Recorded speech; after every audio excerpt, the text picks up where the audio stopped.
the only program that has personalized exercise, plus physicians and other medical professionals monitoring every aspect of your health. What's more, 2020 is genetically guided, which means your individual weight loss program is personalized around your unique genetic blueprint. Learn more at 2020lifestyles.com. Did everyone agree with you? Let's find out. Choose your news on the Candy, Mike, and Todd Show. We're on Facebook Live right now. Candy, Mike, and Todd waving hi. So we just gave you a taste of our stories. You've been texting your votes. Candy, Mike, Todd at 98973. Got a poem today, so shout out to whoever sent me a poem. From the 360, Todd is obviously talking about one of the drugs that I take. I'm sure of it, so I have to hear his story. For the 253, I hope it doesn't sound desperate to like Candy's story today, but I do. And from the 425, roses are red, violets are bad. Gotta hear about the blow jab. That would be Mike's story. Choose your new scoreboard says Todd is sitting at 46. Mike is at 60. I'm sitting at 47. I hate you both! All right, calm down. Today, winner of Choose Your News is me. Hi. Thank you. All right, so true or false, you want to be liked. If you immediately said false, sorry, you're wrong. It's actually a drive that all people are born with. I mean, even if you are a murderous sociopath, you still want to be liked because it's in your DNA. Whoa. Into different Sociopaths? levels. Yeah, absolutely.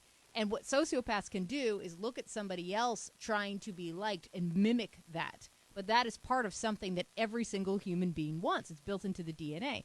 So in the event that you're trying to fake likability, you're going to want to hear this. So this is an everyone thing. People like others whom they believe have positive, desirable traits, such as generosity and kindness. It's pretty easy, right? Everyone likes people who are generous and kind. Tracy Taylor, for example, today, couldn't sleep last night. What'd she do? Bake chocolate chip cookies. She came and shared it with everybody. Generous and kind. Indeed. I also kind of root for her insomnia now sometimes, which is not kind.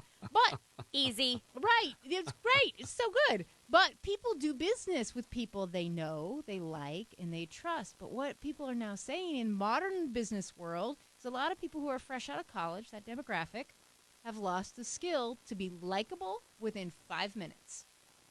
How would you be, other than Tracy Taylor's chocolate chip cookies, how would you be likable in 5 minutes, Todd? What do you think? I think it depends on the setting. If I'm in someone's office, I try to find something that's meaningful to them to discuss, something that's genuinely curious to me. If I'm meeting them for the first time, I like to display a bit of curiosity about their business, their company, specifically what they do. I think that there is a lost art of a smile. I'm not always great at that. Show me your smile. Is it creepy or is it like a regular smile? I don't smile. I don't smile at you. What's the grin? I don't smile at you. I know, but you kind of smirk. No, I smirk at you all the time. I know, but that's what I'm asking. If you're trying to have somebody like you, no, do it for the camera. If you're on Facebook Live right now, you can see it. I'm not Give me going a smirk. No, is it like a? See, I won't do that. So I think that is it a lot of teeth like this? No, I think it's also being able to look someone in the eye. That sounds old-fashioned, but be genuinely interested. And when you open your heart to be interested in people, I think that comes across when you're truly interested. For instance, I could talk with you a long time about parenting. I could talk to you a long time about radio because we connect on those things. So I try to find those things in which you can connect. To me, that's the beginning of likability. So likable in 5 minutes. Doesn't involve chocolate chip cookies, but Tracy, don't let that stop you. This is what they say. Pay attention, listen, and validate. So it's very easy. One, you ask ask what a person needs, what a person wants. I just asked producer Andrew what he needed today, but I didn't know that I was doing this. So sweet, I'm on a roll. Ask what a person needs. Two, listen to their frustrations or concerns without fixing them. And that's where people lose it because they automatically jump into, well, I can help you do this. Well, I can help you do that. So you listen to frustrations and concerns without fixing them, and then you acknowledge their concerns. You let the other person know you heard exactly what they said and how they feel matters to you. And then that's it. And what they say is, this only really works face-to-face. That's where the disconnect is coming in. Okay, so they're staging that at a point where you're with someone where they're going to share these concerns with you. They're exactly right. They skipped a step, though. First is to attune. You can't validate until you attune. Attuning is to watch the physiology of the person, understand, am I dealing here with stress or anxiety or anger? That's attuning. Then you can also mirror them because people have mirror synapses, and they like it when you mirror their body language. You're showing that to them. Then you can validate and say, yes, I can see how that would be very frustrating or very anger-inducing. I can feel you there. And then you can begin to talk about addressing their concerns. That's all I'm saying. You concerned, Mike? You're feeling exasperated? Yeah, so I'm not going to validate here.